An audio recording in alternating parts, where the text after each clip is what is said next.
Ang dami namin huli guys, oh. Ba't ibang uri ng isda?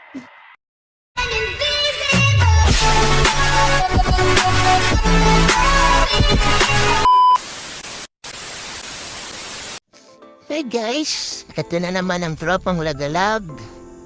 Mangingisda na naman po kami at minatiklik sa aming tropa, si Kuya Apo Perez at si Popo. Andiyan si Popo sa likod. Yo, nakita mo yan, pre. Nakita mo naman, di ba?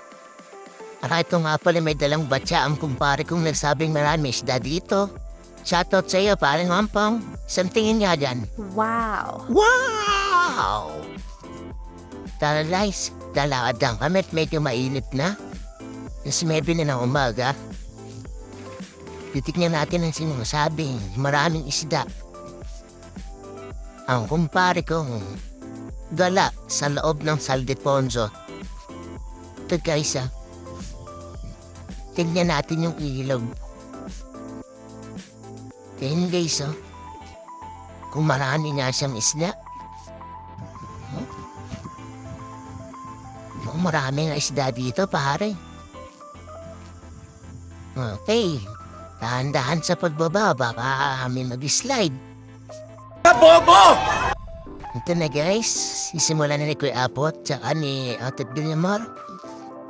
Medyo mayroong nakasagabal na malaki. Ito pa isa, turo ng turo, parang may alam sa panag. Mayroong isda.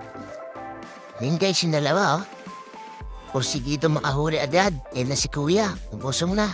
Itong kumpare ko, sinot na pang malakasang sapatos. Alright! Dahil na, original na sapatos ng kumpare ko.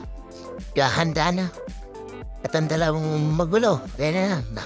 Dito nga ako banda. Hindi ko makita yung dalawa. Kaya na, lumusong na si Kuya at si Kuya Apo. May mahuhuli kaya. Hour later. Yun, nakahuli rin kami sa wakas. Guys, taas mo ka po. Yun itang kitro. Kabata ang nahuli ng Kuya Apo namin. Masayang-masaya na kami guys. At meron na rin kaming huli. Oh my God! Wow! A few moments later. Guys, ito na nga yung huli namin. Nakasako na. Marami na rin yan guys.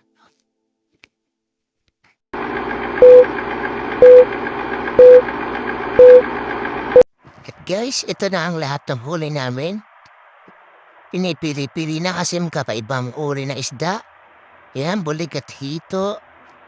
Ito, sari-sari isda. Di ko alam kung ano isda yan guys. Kayo na mag-comment kung ano isda yan. Ito, may itong pogi kong kumpare. Masayang masaya. Maraming salamat sa pananood guys.